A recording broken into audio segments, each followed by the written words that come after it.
Hello and welcome to Books of Blood. My name is John, and today I'm going to be doing a review of Kill Creek, and this is by Scott Thomas. Now, this book has kind of been making its rounds through the booktube community or the horror-tube community. I've heard so many good things about this book, very few bad things. Well, I've got good things to say about it too, so let's go ahead and get underway.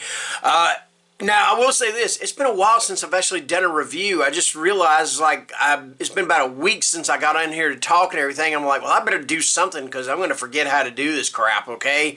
Anyway, this book is about 4 authors of horror fiction. One of them is an older author. He's kind of like the one that has influenced all these other authors, Sebastian. He's... I guess maybe you could compare him to, I don't know, maybe Stephen King, H.P. Lovecraft. I'm not really sure about that.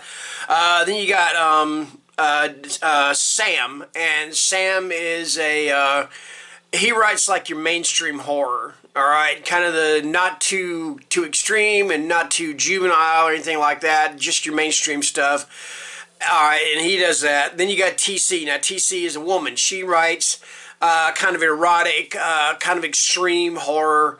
And then finally you have Daniel Slaughter. Now Daniel writes young adult horror. He's a Christian, so a lot of his stuff has a Christian fan base and and Christian morals to it, all right? So anyway, they are all 4 of them are approached by this fella. His name is Wainwright. And Wainwright has one of these podcast or live stream shows. And what he wants to do is he wants to get all 4 of these authors together at this place called Kill Creek. And it is a notorious haunted house in Lawrence, Kansas. It is the home of the Finch sisters, Rachel and Rebecca. Now, Rachel, she was... just, nothing wrong with her. But then Rebecca was in a really bad accident. They don't say what the accident was, but she's in a wheelchair for the rest of her life. Anyway, they're long dead before the events of this book happen, all right? So what he wants to do is he wants to get this 4 authors in this just super haunted house, and he wants to basically interview them in this house. And he does, and they get there, and they have the live stream and things. And he kind of asks them some kind of probing questions, kind of personal questions they're not really comfortable with answering. So they do that, and they get out of there, and they get back home. And that's when things really start to get weird. Now, one thing I will say about this, and I don't want to spoil too much, but one of the characters... as they step out of the Finch house, out of the Kill Creek house, the police approach him and tell him, they let him know that a tragedy has happened with his family, and it affects this man very, very deeply, all right. Again, I don't want to spoil too much. If you haven't read this book, I don't want to spoil too much, all right. So they get back home, and that's when things start to get weird, okay. Every single one of them start to write. And they write, and they write, and they write, and they write until they get to this one point in whatever they're writing. And all 4 of them are writing the same story, but in a different style from the other. I mean, they're not collaborating, not saying, hey, I did this, you do this, I'll do this. No, they're writing these at the same time, and they just feel the only thing is it's like this house has come back to them or come back with them. Whatever was in this house has come back with them and is haunting them.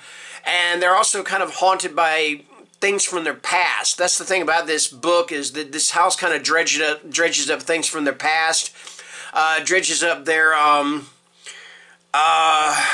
weaknesses, and stuff like that, but it has such a strong hold over them that they have no choice but to return to the house and try to figure out and try to get rid of whatever evil, whatever malevolence or whatever has invaded their lives, because it's just fucking them up pretty bad, all right?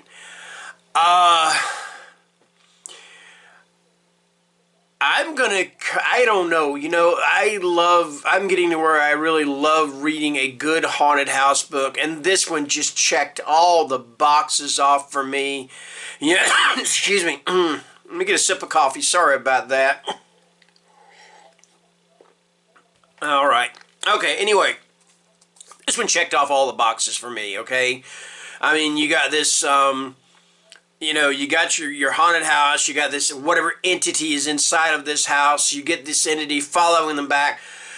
Just creepy stuff all around happening with this. I absolutely love this book, okay? To me, this book is kind of like if The Haunting of Hill House and Hell House by Richard Matheson had sex and had a baby. That baby would be Kill Creek, okay? I mean, and it is not a bastard child, man. This book, I think this book pays homage to so many of the haunted house books, but those two are the main ones that I got the gist of out of this book. And another thing that was fun about this book was with the characters, it was kind of fun to try to figure out which real life author they all, kind of represented. Like I said, the older fellow, Sebastian, they mentioned that he's kind of writes cosmic horror, and I thought, well, maybe he's kind of the Lovecraft, because Lovecraft was kind of the granddaddy for everybody from Stephen King to Peter Straub to Ramsey Campbell and what have you.